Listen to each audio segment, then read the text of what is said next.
Bienvenue à toutes et à tous pour un nouvel épisode du podcast Parlons de votre mental. On est dans la saison 3, c'est le 17e épisode et j'ai le grand plaisir d'accueillir du coup dans l'émission Antoine Bertheux. Salut Antoine.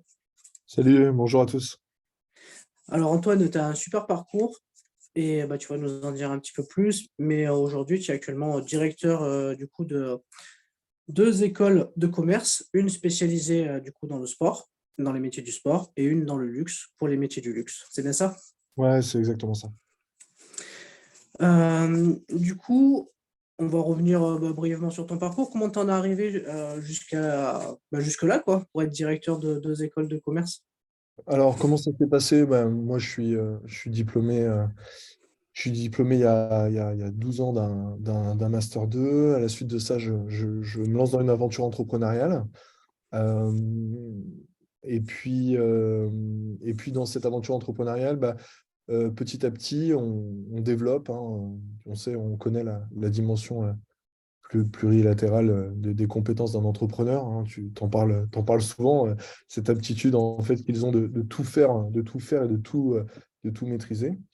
Et puis, à force de rencontres, on m'a demandé de venir partager les petites expériences que j'avais eues. Au départ avec des étudiants, j'ai commencé à échanger, et puis je me suis pris au jeu parce que la transmission, c'est quand même quelque chose de super, super sympa. Euh, et puis d'essentiel, hein. Je pense que on a une dimension, on a tous vocation à faire transiter les connaissances, à les faire évoluer. Donc voilà. Et puis d'abord en tant qu'intervenant, puis après en tant qu'encadrant de filière, puis en tant que directeur adjoint et en tant que directeur aujourd'hui. Je procède à la transmission des connaissances, des rencontres, des savoirs, des soft skills et de toutes ces notions qui sont essentielles aujourd'hui, je crois, pour l'épanouissement professionnel d'un futur diplômé. Bon, écoute, super. On reviendra un petit peu après sur ton parcours. On va commencer tout de suite par le traditionnel petit portrait chinois couplé presque avec un questionnaire de Proust pour en savoir déjà un petit peu plus sur toi, faire un peu, on va dire, ton autoportrait, qu'on apprenne un petit peu à te connaître. Donc, si tu devais choisir une couleur, quelle couleur tu choisirais et pourquoi? Euh, j'ai- Moi, j'aime bien le bleu. J'aime bien le bleu. C'est une couleur euh, qui m'apaise un petit peu dans les tempêtes du calendrier Outlook qui guide ma journée. C'est une couleur qui, en plus de ça, est plutôt familière. Enfin voilà, j'aime bien le bleu, ouais. Le bleu du PSG ou le bleu de l'Olympique de Marseille? Plus le très bleu du PSG, ouais. Je savais que tu allais me répondre ça. Si tu devais choisir un moment de la journée que tu préfères, c'est lequel? Écoute, c'est une question assez. Moi, j'aime beaucoup le soir après ma journée de travail, quand je fais un petit peu le bilan de ma journée, que je me fixe les objectifs du lendemain. Et puis, c'est un moment où, effectivement, j'arrive à, à, euh, à repenser en fait finalement à ce qui a été fait, à analyser ce qui aurait pu être mieux fait et finalement à progresser. Ça m'aide beaucoup à progresser ce moment-là. Je dirais entre 22 et 23 heures sur mon canapé avec mon cocker et c'est un moment à moi que j'aime bien passer. Ouais, Ouais, c'est très sport ça, l'auto-débrief. ouais, c'est ça, ouais, l'auto-débrief. Et puis surtout la capacité finalement à pas revivre les moments, mais à essayer de s'en servir pour progresser, tout simplement. Très souvent, quand je vais en réunion, quand je vais en rendez-vous, je m'enregistre et je me réécoute derrière pour pouvoir progresser. Ok. Si tu devais choisir un livre qui t'a inspiré, lequel tu choisirais? Écoute, moi, c'est la Bible. Voilà, le livre le plus connu du monde, enfin le plus vendu du monde, très exactement. Voilà, je pense que c'est le livre qui m'a le plus inspiré, dans lequel effectivement on raconte l'histoire de nous-mêmes et c'est là-dedans que je me renferme moi quand j'ai besoin de méditer. Ok. Si tu devais choisir une citation qui t'inspire, ce serait laquelle? Ah, il y a plusieurs. Moi, j'aimais bien. Mon père, il me disait cette citation qui m'a beaucoup marqué, que le mieux est l'ennemi du bien, qui allait bien avec ma personnalité un petit peu, tu sais, de personne extrêmement exigeante et de jamais satisfait. Donc, j'aime bien cette expression, mais il y a une autre qui est bien, qui est la détermination et la genèse du succès. Ça plaît bien aussi parce qu'en fait, finalement, ça permet de maintenir le cap, de serrer les dents quand c'est dur, avec une foi importante pour arriver à- à bâtir des choses qui sont parfois plus grandes que celles qu'on nous avons imaginées au départ. Effectivement, la détermination, c'est la clé du succès. La seule, comme souvent je dis, hein, la seule dimension sur laquelle on ne peut pas trop avoir de prise, c'est le temps. Mais si on est déterminé et qu'on se donne du cœur à la tâche, comme on dit, c'est Ouais. quand même très rare qu'on n'arrive pas au bout de nos objectifs, quoi. Si tu devais nous donner une de tes principales qualités, ce serait laquelle? La pugnacité. On va parler podcast, puisqu'on est Ouais. sur un podcast. Si tu devais en choisir un que tu aimes écouter, ce serait lequel? Écoute, moi j'aime l'afterfoot. Voilà, avec Gilbert Bribois et Daniel Riolo. Voilà, c'est des personnes qui accompagnent toutes mes journées au quotidien parce que j'écoute en podcast tous les matins en allant au bureau.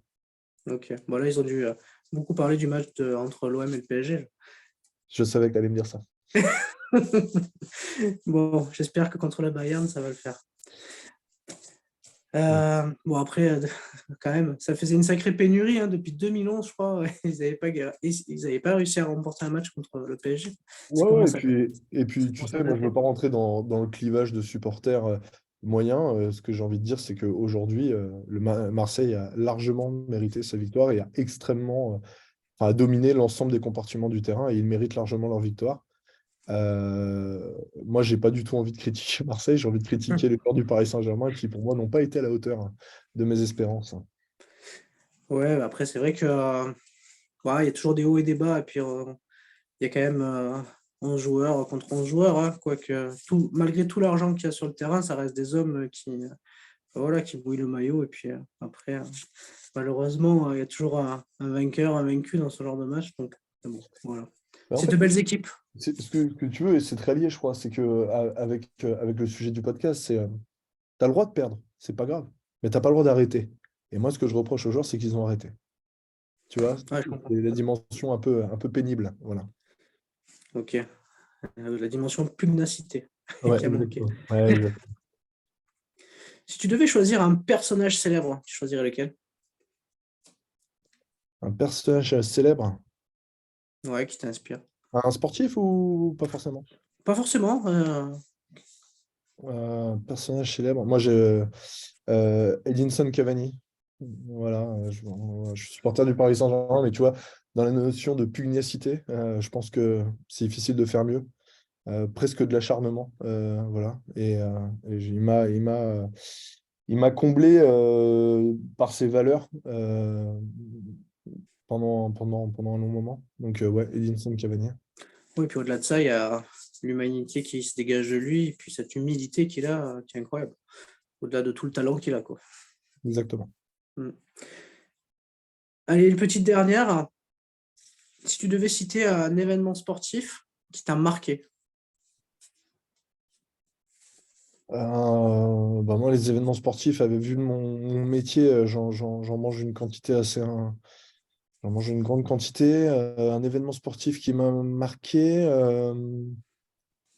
J'étais au dernier combat de Souleymane Sissoko, qui est le parrain de promo de l'ESG Sport, l'une des écoles que je dirige là à Nantes. C'est la première fois que j'avais la chance de vivre un combat de boxe aussi près parce que j'avais les places devant le ring et j'ai pu voir toute l'intensité et la concentration et l'élégance de notre parrain de promo de l'ESG Sport et finalement j'ai passé un moment extraordinaire. Donc si on doit me dire ces 2 dernières années, je te dirais ça.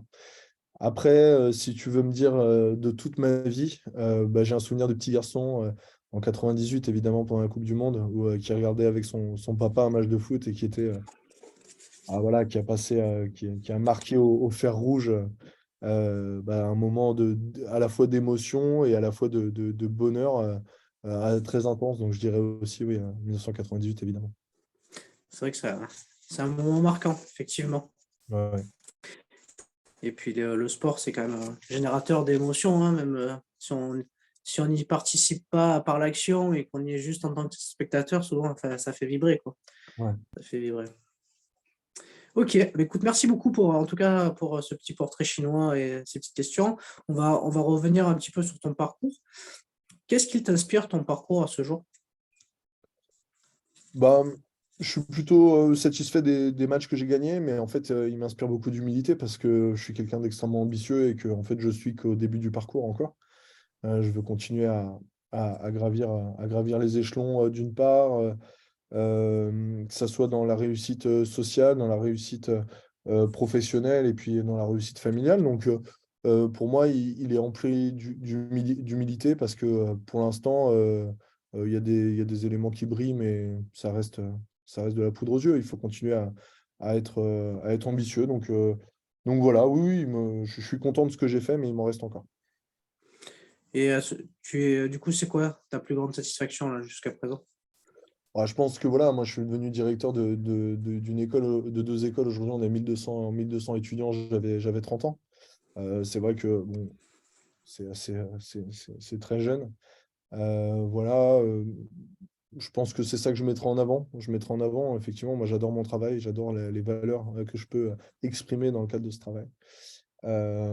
J'adore les enjeux, les objectifs qui me sont fixés et leurs quêtes. Donc voilà, pour moi, c'est une belle réussite. Ouais.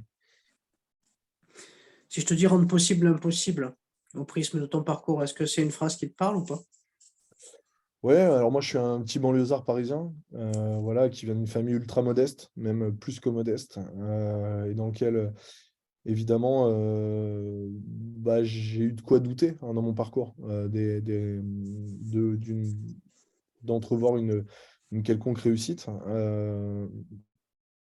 C'est peut-être là où la pugnacité est née, en fait, le fait qu'on voulait faire partir des grands en venant en venant d'un milieu ultra modeste. Et donc, du coup, rien que pour ça, oui, je vais dire que rendre possible l'impossible, en fait, l'impossible is nothing, pour citer une marque connue. Mais oui, oui, pour moi, impossible, c'est qu'un mot, quoi. À partir du moment où on veut. Souvent, ce que je dis à mes étudiants, c'est que s'ils me disent que c'est impossible, c'est qu'ils ne le veulent pas vraiment. Voilà. Effectivement. Alors, on va parler de mental. Si tu devais définir ce mot, le mot mental, tu le définirais toi comment, Antoine? Ouais, c'est l'aptitude à se concentrer, à se fixer des objectifs et à les tenir coûte que coûte. Et pour toi, une personne qui a un bon mental, tu le décrirais comment? C'est une personne qui se laisse pas inhiber par l'environnement, quel qu'il soit autour de lui, qui reste focus, qui reste concentré. Il a un objectif et un point de départ. L'objectif, c'est l'objectif, c'est de les rattacher. Et je pense que quelqu'un qui a un bon mental, c'est quelqu'un qui peut faire ça sans à aucun moment dévier de ses valeurs. Parce que c'est très bien de parler de alpha et d'oméga, de début et de fin. Mais le chemin entre les deux, c'est pas du juste boutisme, quoi. C'est-à-dire qu'en fait, les personnes doivent être capables de y aller, de construire, tout en, tout en restant elles-mêmes et authentiques. Ça, c'est extrêmement important, je pense. Ok, je suis d'accord, complètement d'accord. Si tu, enfin, en tout cas dans ta quête, est-ce que toi, tu te prépares personnellement avec des outils Ouais. euh, mentalement? Ouais, mais je fais du sport, donc ça me permet de me concentrer. Et puis des exercices de méditation et de respiration. La spiritualité est importante pour moi. Bah, tout à l'heure, quand tu me parles d'un livre, je te cite la Bible, je pense que c'est assez flagrant, quoi. Mais c'est vrai que la spiritualité est importante pour moi et parfois, quand c'est, c'est un peu l'extincteur qui va éteindre le feu quand ça bouillonne autour de moi, quoi. C'est-à-dire que ça me permet de prendre de la hauteur, de prendre une grande bouffée d'oxygène et de pouvoir continuer. Pour être focus, tu dis que tu fais du sport, tu pratiques quel sport? Moi, avec mon emploi du temps, il est difficile de faire autre chose que de faire de la salle de sport. Euh, Parce que, évidemment, déjà, on a un emploi du temps complètement changeant. On commence très tôt, on finit très tard. On travaille souvent le samedi également. En fait, finalement, la seule solution pour faire du sport que j'ai trouvé à date, hein, à un moment, quand j'ai une période creuse d'une heure et demie qui se libère parce que bah, peut-être un interlocuteur d'un meeting est en congé ou est malade, eh ben, c'est la salle de sport. Ok. Est-ce que pour toi, l'enthousiasme est primordial pour le mental? Ouais, ouais, je pense que c'est important. C'est important d'aimer ce qu'on fait. C'est important d'être toujours partant. Donc oui, oui, je dirais oui. Ok. On va se parler un peu de mental. On va revenir un petit peu sur la notion de confiance en soi et de droit à l'erreur. Mm. Comment tu te positionnes, toi, déjà d'abord sur le droit à l'erreur, et après on parlera de confiance. Ouais, c'est très difficile parce que là, tu fais appel à des leviers chez moi qui ont été extrêmement challengés. Je me suis jamais laissé le droit à l'erreur pendant un long moment de ma vie. C'est-à-dire que je vivais la défaite avec une difficulté incroyable quand j'avais un échec. Ah, je me souviens avoir perdu une compétition sportive et à pas parler pendant une semaine à la suite de ça. Tu sais, pas un mauvais perdant, hein. Je veux dire, la personne était meilleure que moi, on le savait, mais par contre, ne pas accepter de ne pas avoir été à la hauteur. Donc ça a été très dur dans ma construction, parce qu'effectivement, qui dit cette exigence envers soi-même dit des mots, évidemment. Hein. Tu peux l'imaginer en tant que enfant, adolescent, jeune adulte, c'est pas facile, on ne peut pas tout gagner, quoi, hein, évidemment. Et Euh, tu ouais, faisais quoi comme sport? je faisais de la boxe. Ah, de la boxe, ok. Et d'où Ouais, d'où Sissoko, ça t'inspire du ouais, coup. Ouais. ouais, Ok. évidemment. Donc voilà, donc c'est un point qui est un peu ouais, je dirais que je dis- voilà, cette orientation qu'on se donne, cette exigence envers soi-même, euh, apprendre à se pardonner, c'est souvent faire un grand pas aussi. Le problème, c'est qu'il ne faut pas confondre apprendre à se pardonner et suffisance. Ouais, bah, voilà, c'est ça la difficulté. Parce que, mais jusque-là, ça, je m'en suis plutôt bien sorti. On va parler de confiance. Et, il y a souvent dans les interviews en fait, que j'ai pu faire, il y a deux éléments qui reviennent quand je parle de confiance. Il y a ceux qui se sont construits leur confiance au gré des expériences avec le temps, et ceux finalement qui me disent que dès le départ, ils avaient quand même confiance et que c'est souvent l'éducation de leurs parents qui les a mis vraiment sur un levier de confiance assez haut. Toi, tu es plutôt en tout cas, tu te positionnes comment? J'arriverai pas à choisir entre les deux. Euh, pour mon histoire à moi, non, je ne pense pas que mes parents m'aient mis dans une situation où je devais avoir confiance en moi. Je pense même au contraire que ça n'a pas toujours été le cas. Ça n'a pas été le cas. Euh, je, je pense que je l'ai construit au rythme des succès, step by step, pas par pas, petit succès en petit succès, hein. Euh, Finalement, c'est ce que dit Souleymane Sissoko à mes étudiants, il dit c'est la somme des détails qui font les grandes différences. Et c'est ces petits détails de petites victoires qui permettent finalement de construire quelqu'un qui a la connaissance de sa valeur, mais qui garde l'humilité, qui garde un bon cœur derrière quand même, et qui arrive à exister. Donc non, non, moi je dirais que c'est pas du tout inné, ça a été acquis pour moi la confiance. Ok, acquis avec le temps et les petites expériences au fur et à Et, mesure. et je vais même et je la dois qu'à moi-même, voilà, pour mon histoire personnelle. Si je te dis le regard des autres, est-ce que ça t'évoque quelque chose? Ouais, c'est important. C'est important. Ça, c'est un vrai sujet, le regard des autres, parce que eh ben, aujourd'hui, on est obligé de travailler en équipe. Enfin, moi, aujourd'hui, j'ai plus de 25 personnes dans mon équipe. Euh, euh, il est important, comme dirigeant, d'être soucieux, d'être vigilant quant à la capacité que les uns ont de percevoir les interactions et les rapports que nous avons les uns avec les autres. Euh, et puis, bien évidemment, quand tu te construis comme enfant avec des modèles, puis après comme adolescent et puis comme jeune adulte, et bien évidemment, tu veux que ces modèles-là reconnaissent que tu arrives à, à arriver au terme heureux de tes objectifs, quoi. Et ça, je crois que c'est moi le besoin de reconnaissance, je l'ai eu. Voilà, le besoin d'exister aux yeux des gens autour de moi, je l'ai eu.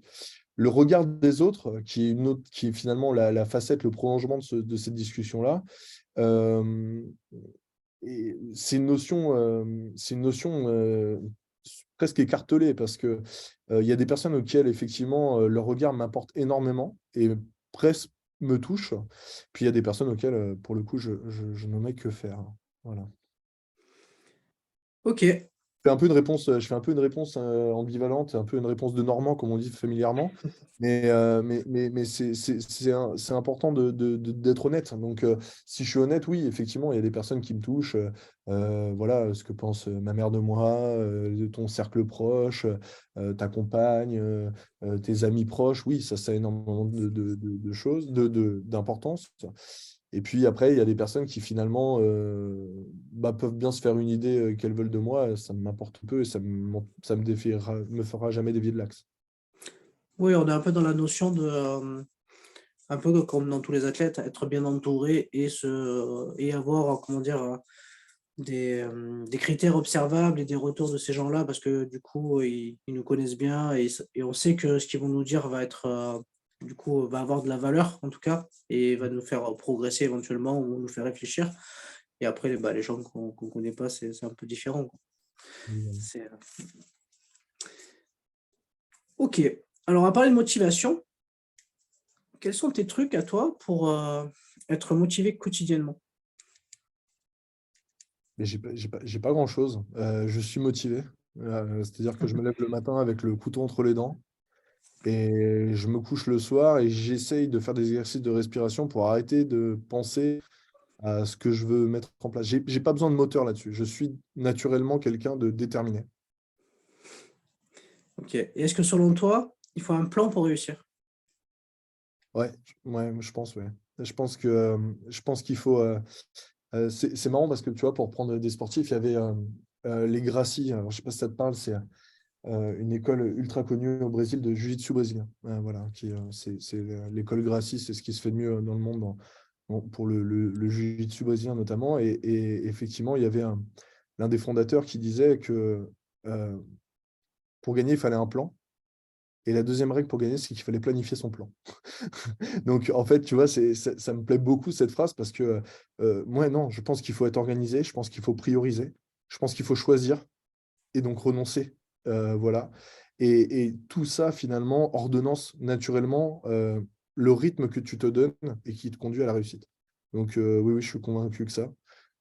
Aujourd'hui, tu vois, on continue avec les analogies sportives. Si tu arrives dans une salle de sport et que tu fais un exercice de chaque, bah, tu ne progresses pas.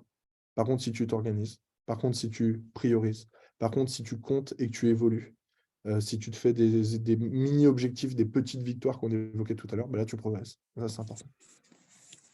Effectivement, ouais. Système pyramidal dans les salles de sport. Mm. On va parler de la gestion des émotions. Donc, du coup, tu nous l'as dit, hein, tu as un emploi du temps démentiel, beaucoup de choses à gérer, peut-être du coup, même par moment, une certaine pression ou éventuellement un stress positif ou inversement. Comment tu fais pour, bah, du coup, gérer un petit peu cette pression, ton stress, s'il y en a de temps en temps? Est-ce que tu as des outils à ta disposition? Voilà, comment tu fais? Ouais, bah, des outils, c'est très lié à la spiritualité, hein, parce que ça m'appelle à la spiritualité ce que tu me dis là. C'est-à-dire qu'effectivement, je fais des exercices liés à mes croyances, et puis bah, je téléphone souvent à mes grands-parents, voilà, pour passer du temps avec eux. Et en fait, ils sont très souvent facteurs de beaucoup de motivation pour moi. Ils m'aident beaucoup pour ça, ils ne se rendent pas compte, hein, bien sûr. Mais effectivement, quand j'ai besoin de gagner un gros match, comme je dis dans mon quotidien, hein, gagner des matchs, gagner un gros match, bah, souvent je les appelle la veille. Voilà. Ok. Oui, en plus, souvent, les grands-parents, ils ont quand même une dimension différente des parents, c'est-à-dire qu'ils ont, je trouve, une plus grande sagesse encore, ils ont souvent un regard Ouais, je différent. ouais, je sais pas si je dirais que c'est de la sagesse. Je les aime beaucoup et ils écouteront peut-être ce podcast, donc je les embrasse. Mais c'est en fait, tu sais, les grands-parents pour un petit enfant, en tout cas pour mon histoire à moi, c'est un refuge, quoi. C'était Mm. eux qui te protégeaient coûte que coûte. Et qui finalement étaient un peu désintéressés des obligations d'éducation ou quoi que ce soit. Bah, ils étaient là que pour te donner de l'amour et de l'affection. Et grâce à ces leviers de communication, bah, en fait, ils t'apprenaient énormément de choses et ils te partageaient énormément de choses. Et aujourd'hui, effectivement, bah, parfois, bah, tu vas aller chercher ça. Et encore aujourd'hui, moi, mes grands-parents, ils ont 80 ans. Et je peux t'assurer que dès que j'ai une épreuve un peu difficile la veille, le lendemain, tu peux être sûr que la veille, je les ai appelés. Et je le contrôle même pas, c'est un besoin, si tu veux. C'est marrant. Ouais, comment dire, c'est un outil pour toi de gestion, en fait, finalement. Mm. Ouais, Que exactement. c'est un rituel. Un rituel. Ouais, un rituel, ça me plaît bien. Parce qu'un outil de gestion, tu sais, moi, je n'ai pas d'organisateur, j'ai pas d'application qui m'envoie des punchlines de motivation le matin quand je me réveille. Tu vois, j'ai pas besoin de ça. J'ai pas de. Voilà. Moi, j'ai mon petit écosystème autour de moi que j'essaie de maintenir équilibré. C'est pas toujours facile. Et je vais piocher chez ceux qui sont autour de moi la force dont j'ai besoin d'associer à la mienne pour réussir, quoi. Mm. Ah ouais, quand j'ose dire outil de gestion, c'est outil de gestion émotionnelle, tu vois. Ouais, exactement. Très bien, Mm. très, très clair. Ok, ça fait longtemps que je l'ai pas posé celle-là, mais j'ai envie de te la poser. Alors, en psychologie de la performance, très Mhm. souvent, on nous dit qu'il faut être focus sur les éléments qui sont de notre contrôle et ne pas s'encombrer sur les éléments sur lesquels on ne peut pas agir. Est-ce que toi, ça s'applique dans enfin, en tout cas dans ton quotidien? Et la raison voudrait que je te dise que oui, mais je serais pas honnête. Aujourd'hui, ma fonction m'impose d'avoir des yeux un peu partout. Euh, il a fallu que je fasse beaucoup d'efforts pour que j'accepte que ça soit pas comme je l'avais décidé et laisser de l'autonomie à mes équipes pour les rendre de plus en plus efficaces. De plus en plus autonome également. Et puis également, savoir que je n'avais pas la science infuse et que parfois la bonne idée de mon collaborateur était bien meilleure que la mienne. Et donc, ça a été un effort au départ, mais ça m'a fait gagner en humilité, évidemment. Et donc, je pense qu'un dirigeant ne doit pas chercher à tout contrôler. euh, Parce que sinon, le champ d'action de l'entreprise est réduit. Une fois que j'ai dit ça, je pense qu'un dirigeant doit apprécier, participer à tous les éléments pour pouvoir contribuer à l'amélioration continue de sa société. Donc, si tu me poses la question d'un point de vue professionnel, c'est ce que je te répondrai. Ok. Et si c'était dans le sport, tu répondrais la même chose? Si c'était dans le sport, je pense qu'il faut aller chercher les expertises là où elles sont. Que moi, je ne suis pas médecin, je ne suis pas diététicien, je ne suis pas expert en cryothérapie. Et après, à un moment donné, il faut faire confiance et il faut se faire prescrire des bonnes idées. Ok. Allez, on va parler de détermination. Je crois que ça, c'est un sujet où je t'attends, parce que la pugnacité, elle était là dès le Ouais, départ. et puis tu me connais un peu. On dit souvent que pour avoir une force mentale, il ne faut rien lâcher. On lâche rien. Ah, Comment tu te situes? ça c'est ma phrase quand c'est dur, hein. Ça c'est ma phrase. Cette phrase-là, on lâche rien. Je crois que je me la dis 30 fois par jour. C'est-à-dire que dès que c'est dur, je me la dis et effectivement, ça permet de réactiver les troupes et de les remettre en ligne. Ouais. Je suis convaincu que ça. Ok. Parce que j'ai eu pas mal d'invités enfin voilà, j'ai jamais les mêmes réponses sur on lâche rien. Il y en a qui vont se focaliser sur certaines choses et qui vont lâcher d'autres. Il y a vraiment des discours vraiment qui peuvent Ouais. être complètement contradictoires. Il y en a Ouais, un dernièrement qui m'a dit je lâche tout. Et du coup, ça m'a perturbé, ça m'a fait réfléchir pendant une journée. ah, mais tu sais, c'est intéressant, mais derrière tout ça, tu peux mettre le lâcher prise. Tu sais, de la personne qui a envie peut-être d'arriver à choisir ses combats, puisqu'on ne peut pas tous les gagner, choisissons ceux auxquels on a envie de participer. Et donc, en fait, finalement, tu lâches ceux qui sont trop durs. C'est le fameux courage fuyant, tu sais. C'est-à-dire que en fait, quand tu te rends compte que c'est trop dur, en fait, faut être super courageux pour dire ce combat, je ne veux pas le mener, je m'en vais, je vais ailleurs. Et Mais ouais, moi, c'est pas on faux. lâche rien, on lâche rien. Si je me le dis pas 30 fois par jour, c'est peut-être la phrase que je me répète le plus dans mon intérieur, celle-là. Alors, comme tu es boxeur, j'en ai une spéciale pour toi parce que je la pose pas souvent. Je la pose souvent, mais plutôt sur les sports de combat ou des trucs un peu hard. Il paraît que pour apprendre à supporter la douleur, alors pour progresser, il faut apprendre à supporter la douleur. Qu'est-ce que tu en penses, toi? Euh, ouais, ça fait bien longtemps que j'ai pas fait de boxe, donc là, tu me mets en difficulté.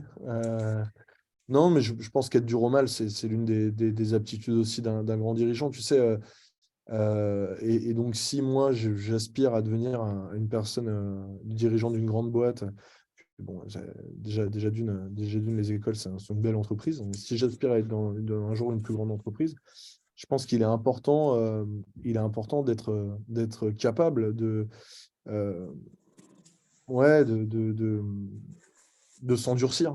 Mais évidemment, les expériences permettent de t'endurcir. Les expériences euh, permettent d'anticiper, de prévoir. Et toutes ces choses-là, finalement, in fine, ça paie. Après, voilà, je suis pas sûr qu'il faille à tout prix vivre des moments difficiles pour être plus fort. Tu vois, je pense que euh, ça relève d'un feu en intérieur un peu plus profond, je pense.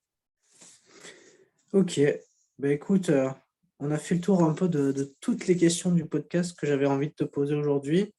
On va venir conclure cet épisode. La conclusion, généralement, bah, c'est l'invité qui l'a fait.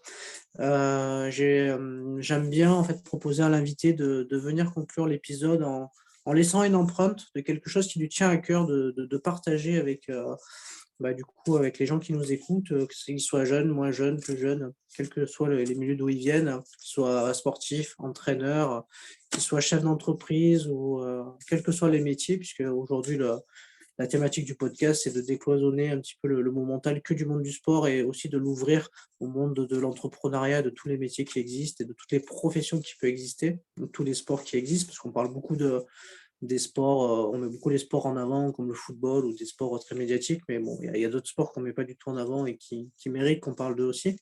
Et bah, du coup, si tu as un mot, quelque chose qui te tient à cœur de laisser comme empreinte dans cet épisode, bah, la parole est à toi. Ouais, c'est gentil, c'est bien. Enfin, je trouve ça bien. Moi, j'ai un élément qui en ce moment me tient à cœur, c'est la responsabilité. Et je trouve qu'aujourd'hui, on a vite fait de se dédouaner d'une responsabilité.